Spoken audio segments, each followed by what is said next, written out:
Very good morning all of one. आज हम पढ़ेंगे क्लास 11 चैप्टर फर्स्ट का पार्ट सेकंड। इससे पहले पार्ट में हमने 3 टॉपिक्स कवर करे थे और इस वीडियो में हम आगे के 2 टॉपिक कवर करेंगे, मेन ब्रांचेस ऑफ फिजिक्स और स्कोप ऑफ फिजिक्स। ठीक है, तो फर्स्ट टॉपिक हम देखते हैं मेन ब्रांचेस ऑफ फिजिक्स। जो मेनली जो है फिजिक्स की ब्रांच 2 मेन पार्टों में डिवाइड की गई है, क्लासिकल और मॉडर्न फिजिक्स। सबसे पहले हम देखते हैं क्लासिकल फिजिक्स। क्लासिकल फिजिक्स में हम क्या स्टडी करते हैं?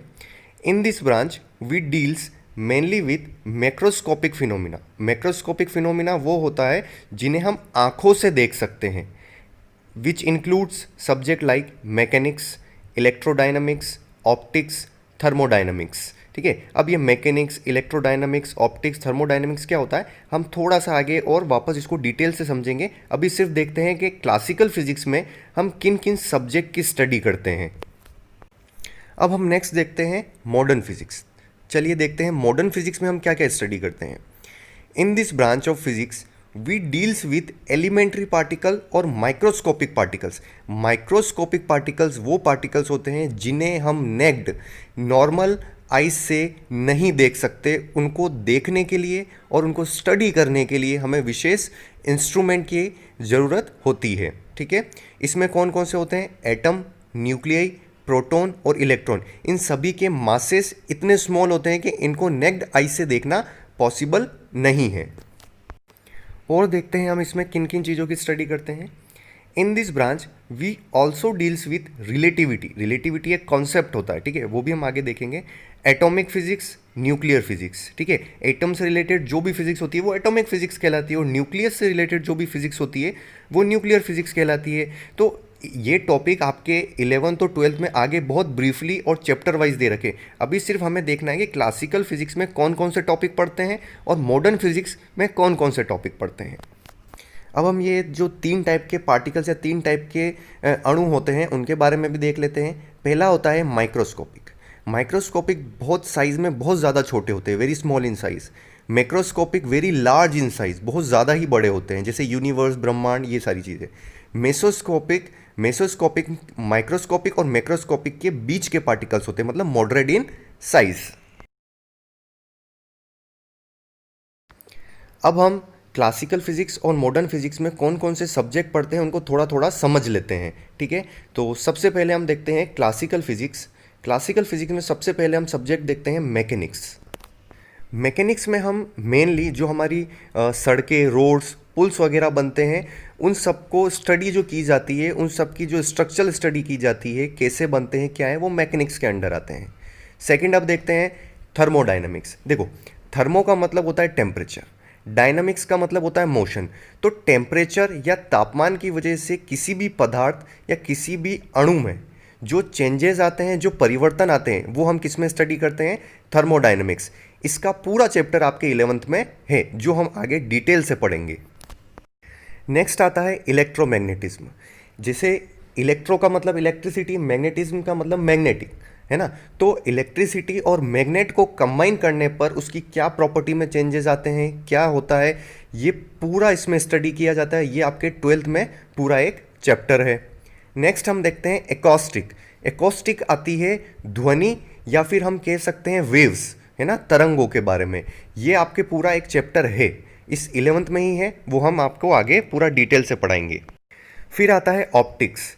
ऑप्टिक्स आप 10th में भी पढ़ चुके हैं और अब आप 12th में भी पढ़ेंगे। ऑप्टिक्स में कौन कौन से आते हैं? जो आपने 10th में लेंस, मिरर, ये सारी चीज़ें पढ़ी है वो आपके ऑप्टिक्स के अंडर आती है। ठीक है, ये आपके 12th में भी पूरा एक डीपली चैप्टर है। अब हम आगे देखते हैं मॉडर्न फिजिक्स में क्या क्या स्टडी करते हैं। सबसे पहले रिलेटिविटी। रिलेटिविटी पूरी एक थ्योरी है जो भी आप आगे पढ़ेंगे। सेकंड, क्वांटम मैकेनिक्स, ये भी एक मैकेनिक्स का पार्ट है पर अलग है ना, ये अभी तक इसके ऊपर खोज हो रही है, तो ये क्वांटम मैकेनिक्स भी आप आगे पढ़ेंगे। थर्ड है atomic physics. Atomic physics atom से रिलेटेड, जैसा कि आपने 10th में भी पढ़ रखा है ना, 10th में रदरफोर्ड, थॉमसन का मॉडल, ये सारी चीज़ें। आप आगे सारे टॉपिक पढ़ेंगे पर यहाँ पर उन्हीं को रिलेट किया जा रहा है जो आपने प्रीवियस क्लास में पढ़ रखा है या फिर आप इस 11th में पढ़ेंगे। बाकी आपको हर चीज़ आगे डिटेल से एक्सप्लेन की जाएगी। Next, nuclear physics. न्यूक्लियस से रिलेटेड जो भी चीज़ें हैं वो न्यूक्लियर फिजिक्स, ये आपके 12th में चैप्टर है। फिफ्थ, सॉलिड स्टेट फिजिक्स, ये भी आपको पढ़ाई जाएगी, ये आपके 11th में भी क्रिस्टलाइन, एमोफस, है ना, ये सारी चीज़ें आपके केमिस्ट्री में भी और फिजिक्स में भी आएगी। Next, space physics. Space physics क्या होती है? अंतरिक्ष से संबंधित, जो आपने 10th में और 9th में दोनों में पढ़ा है, ग्रह, उपग्रह, पिंडों के बारे में। तो ग्रह, उपग्रह, इनकी जो स्टडी होती है वो स्पेस फिजिक्स के अंडर आती है। नेक्स्ट हम देखते हैं इलेक्ट्रॉनिक्स। इलेक्ट्रॉनिक्स के ऊपर भी आपके एक 12th में पूरा चैप्टर है, पर आपको थोड़ा सा मैं यहाँ नॉलेज दे देता हूँ, थोड़ा सा आपको इंट्रोडक्शन बता देता हूँ। इलेक्ट्रॉनिक्स में जो भी आपके सेमीकंडक्टर, कंडक्टर, इंसुलेटर, है ना, इससे जो रिलेटेड है, जैसे एलईडीज, है ना, तो इनसे संबंधित जो भी स्टडी होती है वो इलेक्ट्रॉनिक्स में होती है। नेक्स्ट है हमारे प्लाज्मा फिजिक्स। प्लाज्मा फिजिक्स के बारे में इतना तो नहीं है 11th-12th में, लेकिन आप आगे फर्दर अगर पढ़ते हैं तो आपके आगे बीएससी या एमएससी के टॉपिक्स में प्लाज्मा फिजिक्स आता है। अब हम आगे देखते हैं all other branches in physics we also study. कुछ और भी ब्रांचेज है वो भी देख लेते हैं एक बार। बायोफिजिक्स, है ना, जीव विज्ञान से रिलेटेड जो फिजिक्स है वो इसमें आता है।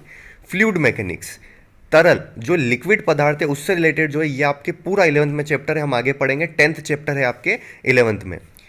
केमिकल फिजिक्स, ये भी एक फिजिक्स का पार्ट है। कॉस्मोलॉजी, कॉस्मोलॉजी में हम ब्रह्मांड से रिलेटेड पढ़ते हैं। इंजीनियरिंग फिजिक्स, अगर आप आगे इंजीनियरिंग करते हैं तो वहाँ पर जो आप फिजिक्स पढ़ते हैं वो आप इंजीनियरिंग फिजिक्स पढ़ते हैं। अब हम नेक्स्ट टॉपिक देखते हैं, स्कोप ऑफ फिजिक्स। फिजिक्स के कार्य क्षेत्र। The scope of physics is very vast या वेरी वाइड, मतलब बहुत विस्तृत फैला हुआ है। It covers tremendous range of magnitude of physical quantity like length, mass, time, energy, etcetera. इसका क्या मतलब है? इसने फिजिक्स के कार्य क्षेत्र को समझाने के लिए 4 मेनली भागों में बांट दिया। पहला लेंथ, दूसरा टाइम, तीसरा मास और चौथा एनर्जी। मतलब इसके किस लेवल तक ये फैला हुआ है हम आगे देखते हैं और अच्छा समझ में आएगा। At one end it studies phenomena at very small scale of length 10⁻⁻14 meter or even less, involving electron, proton, etc. At other end, it deals with astronomical phenomena at the scale of galaxy or even entire universe, whose extent is order of 10⁻26 meter.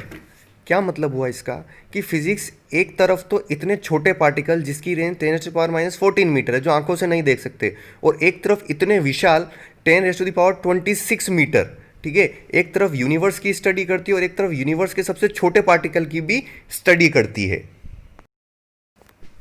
अब हम आगे देखते हैं। The two length scales differ by factor of 10⁻14 और even more. इससे ज़्यादा भी हम स्टडी कर सकते हैं। 10⁻40 का क्या मतलब हुआ? ये रेंज अगर आप लिख के देखोगे, इसको पढ़ोगे तो ये लाखों करोड़ों में आता है, ठीक है।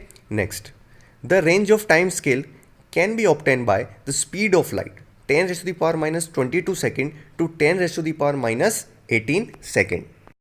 इसका क्या मतलब हुआ कि जो टाइम की रेंज है वो स्पीड ऑफ लाइट से कंपेयर की गई है। मतलब स्पीड ऑफ लाइट का क्या मतलब हुआ? सूरज से जो किरण आती है वो कितने मिली सेकेंड में पृथ्वी तक पहुंच जाती है, उसकी तक स्टडी जो है फिजिक्स में की जाती है।